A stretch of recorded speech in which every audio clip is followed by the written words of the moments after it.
me, forever on fire.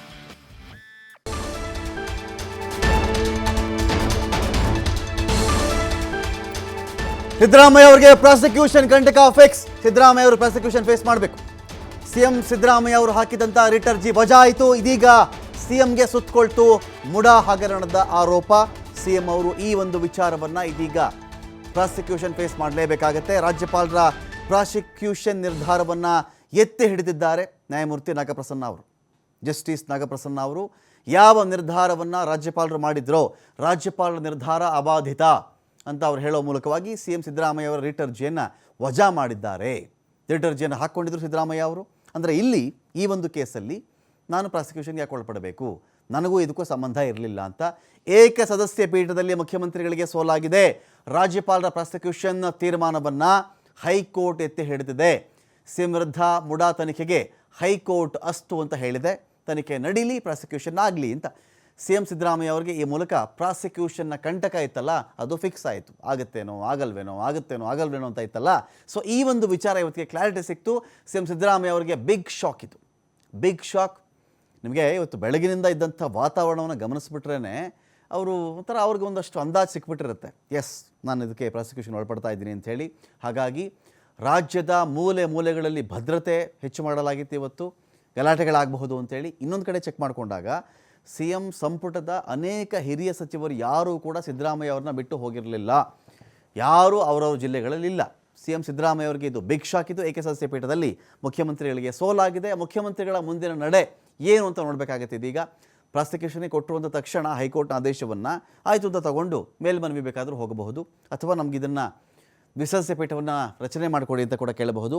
ತ್ರಿಸದಸ್ಯ ಪೀಠವನ್ನು ಬೇಕಾದರೂ ನಮಗೆ ರಚನೆ ಮಾಡಿಕೊಡಿ ಅಂತ ಕೂಡ ಕೇಳಬಹುದಾಗುತ್ತದೆ. ಸೊ ಹಾಗಾಗಿ ಇಲ್ಲಿಗ ಸಿದ್ದರಾಮಯ್ಯ ಅವರಿಗೆ ಪ್ರಾಸಿಕ್ಯೂಷನ್ ಒಂದು ಕಡೆ ಫಿಕ್ಸ್ ಆಗಿದ್ದರೂ ಕೂಡ ಆಪ್ಷನ್ನೇ ಮುಗಿದು ಹೋಯ್ತಾ, ಅವರ ದಾರಿಗಳೆಲ್ಲವೂ ಕೂಡ ಬಂದಾಗ್ಬಿಟ್ಟು ಅಂತ ನೋಡಿದ್ರೆ ಇಲ್ಲ. ಏಕಸದಸ್ಯ ಪೀಠದಲ್ಲಿ ಮಾತ್ರ ಮುಖ್ಯಮಂತ್ರಿಗಳಿಗೆ ಸೋಲಾಗಿರೋದು.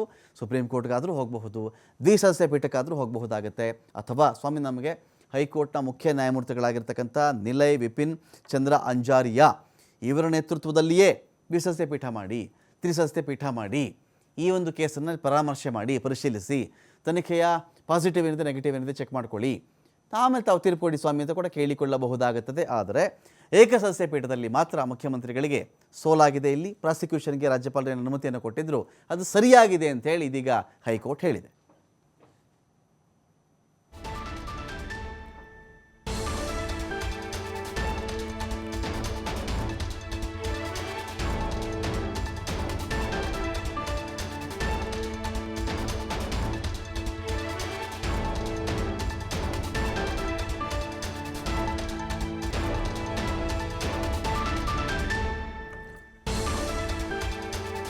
ಏಕಸದಸ್ಯ ಪೀಠದಲ್ಲಿ ಮುಖ್ಯಮಂತ್ರಿಗಳಿಗೆ ಸೋಲಾಗಿದೆ. ಅಂದರೆ ಪ್ರಭಾವ ವಿಚಾರ ಇತ್ತಲ್ಲ, ಏನಾಗುತ್ತೆ, ರಾಜ್ಯಪಾಲರು ಈ ಒಂದು ಪ್ರಾಸಿಕ್ಯೂಷನ್ ಕೊಡಬೇಕಾದ್ರೆ ಅದರ ಅಂಶಗಳನ್ನು ಸರಿಯಾಗಿ ಗಮನಿಸಿಲ್ಲ, ಸುಮ್ಮನೆ ಕೊಟ್ಬಿಟ್ಟಿದ್ದಾರೆ. ಮುಖ್ಯಮಂತ್ರಿ ಪಾತ್ರ ಏನೂ ಇಲ್ಲ, ಮುಖ್ಯಮಂತ್ರಿಗಳು ಅಧಿಕಾರದಲ್ಲೇ ಇರಲಿಲ್ಲ. ಈ ಒಂದು ಮುಡಾ ವಿಚಾರಗಳಾದಾಗ ಅವ್ರ ಪಾಡಿಗೆ ಅವರಿದ್ದರು, ಅವ್ರ ಪತ್ನಿ ಮತ್ತು ಅವ್ರ ಪತ್ನಿ ಅವರ ಸಹೋದರ ಅವರಿಂದ ಒಂದು ಗಿಫ್ಟ್ ಡೀಡ್ ಬಂದಿತ್ತು ಇವರಿಗೆ. ಸೊ ರಿಲೀಸ್ ಡೀಡು ಎಲ್ಲ ಕೂಡ ಆಗಿತ್ತದು. ಸೊ ಇಂಥ ಜಮೀನು ಇದೀಗ ಈ ಜಮೀನು ಪಡ್ಕೊಂಡಿದ್ದು ಅಲ್ಲದೆ ಇದ್ರ ಬಗ್ಗೆ ಸೈಟ್ ಕೂಡ ಅವರೊಂದು ಪರಿಹಾರವಾಗಿ ಪಡ್ಕೊಂಡಿದ್ದಾರೆ. ಅವರು ಈ ಜಮೀನು ಪಡ್ಕೊಂಡಿರೋದೇ ಅಕ್ರಮ ಅಂತ ಕೆಲವರು ವಾದವನ್ನು ಮಾಡ್ತಾರೆ. ಜಮೀನು ಪಡ್ಕೊಂಡಿರೋದೇ ಅಕ್ರಮ, ಇದು ಯಾರ್ದೋ ಜಾಗ ಇವ್ರು ಪಡ್ಕೊಂಡ್ಬಿಡ್ತಾರೆ. ಅದರಲ್ಲಿ ಇವ್ರು ಪಡ್ಕೊಂಡಿದ್ದಲ್ಲದೆ ಇದಕ್ಕೆ ಬದಲಿ ನಿವೇಶನದ ರೂಪದಲ್ಲಿ ಕೋಟ್ಯಾಂತರ ರೂಪಾಯಿ ಅವರು ಹಣವನ್ನು ಪಡ್ಕೊಳ್ಳೋಕ್ಕೆ ಮುಂದಾಗಿದ್ದರು ಅಂತ ಕೂಡ ಆರೋಪ ಇತ್ತಲ್ಲ. ಸೊ ಈ ಆರೋಪದಲ್ಲಿ ಮುಖ್ಯಮಂತ್ರಿ ಪಾತ್ರ ಇಲ್ಲ ಅಂಥೇಳಿ ಒಂದು ಕಡೆ ಸಿದ್ದರಾಮಯ್ಯ ಪರ ವಕೀಲರು ಒಂದು ಕಡೆ ಹೇಳ್ಕೊಂಡು ಬರ್ತಾ ಇದ್ದರು. ಆದರೆ ಇದೀಗ ಮತ್ತು ರಾಜ್ಯಪಾಲರು ಇದನ್ನು ಯಾವುದನ್ನು ಸರಿಯಾಗಿ ಗಮನಿಸಿಲ್ಲ ಅಂತ ಅವ್ರು ಇಡೀ ವಾದ ಇದ್ದದ್ದು. ರಾಜ್ಯಪಾಲ ಇದನ್ನು ಸರಿಯಾಗಿ ಗಮನಿಸೇ ಇಲ್ಲ, ಗಮನಿಸಿದ್ದಿದ್ದರೆ ಅವ್ರು ಇಂಥ ಪ್ರಾಸಿಕ್ಯೂಷನ್ ಅನುಮತಿ ಕೊಡ್ತಾ ಇರಲಿಲ್ಲ ಅಂತ. ಆದರೆ ಇಲ್ಲಿ ಚೆಕ್ ಮಾಡ್ಕೊಂಡಾಗ ಏನಾಗಿದೆ ಅಂತ ಹೇಳಿದ್ರೆ, ರಾಜ್ಯಪಾಲರು ಇದನ್ನು ಗಮನಿಸಿಲ್ಲ, ಒಂದು ವಿಚಾರಣೆ ಮಾಡಬೇಕಾಗಿತ್ತು, ಪ್ರೈಮಾ ಫೇಸಿ ಮಾಹಿತಿ ಕಲೆಕ್ಟ್ ಮಾಡಬೇಕಾಗಿತ್ತು ಅಂತೆಲ್ಲ ಇದೆಯಲ್ಲ. ಸೊ ಆದರೆ ಇಲ್ಲಿ ಏನಾಗ್ತದೆ ಅಂತ ಹೇಳಿದ್ರೆ, ರಾಜ್ಯಪಾಲರು ಎಲ್ಲ ನೋಡಿರ್ತಾರೆ, ಅವ್ರ ಗಮನದಲ್ಲಿ ಇಲ್ಲದೆ ಏನಿಲ್ಲ. ಸಂಪುಟದ ನಿರ್ಣಯ ಯಾವಾಗಲೂ ಮುಖ್ಯಮಂತ್ರಿಗಳ ಪರವಾಗೇ ಇರುತ್ತೆ. ಹಾಗಾಗಿ ಸಂಪುಟದ ನಿರ್ಣಯ ಇಟ್ಕೊಂಡು ರಾಜ್ಯಪಾಲರು ಏನು ಮಾಡಬೇಕು, ಅದನ್ನು ಸಂಪುಟದ ನಿರ್ಣಯಗಳು ಯಾವಾಗಲೂ ಕೂಡ ಅದರ ಹೆಡ್ ಯಾರು, ಸಿ ಎಂ ಪರವಾಗಿ ಇರುತ್ತೆ. ಆ ಸಂಪುಟ ನಿರ್ಣಯವನ್ನು ರಾಜ್ಯಪಾಲರು ಒಪ್ಕೋಬೇಕಾ? ಸಂಪುಟ ಒಪ್ಕೊಂಡಿಲ್ಲ ಅಂತ ಹೇಳಿದ್ರೆ, ಸಂಪುಟ ಒಪ್ಕೊಳ್ದೇ ಇದ್ದರೆ ಪ್ರಾಸಿಕ್ಯೂಷನ್ಗೆ ಅದೇ ನಿರ್ಧಾರ ರಾಜ್ಯಪಾಲರು ಹೇಳಬೇಕು ಅಂತೇನೂ ಇಲ್ಲ. ರಾಜ್ಯಪಾಲರು ಕೆಲಸ ಮಾಡೋದು ಬೇರೆ, ಸಂಪುಟ ಕೆಲಸ ಮಾಡೋದು ಬೇರೆ ರೀತಿಯಲ್ಲಿ. ಸೊ ಹಾಗಿದ್ದಾಗ ಇದು ಬೇಡ ಅಂತ ಒಂದು ಕಡೆ ಒಂದು ವಾದ ಕೂಡ ಇತ್ತು ಈ ಒಂದು ವಿಚಾರದಲ್ಲಿ.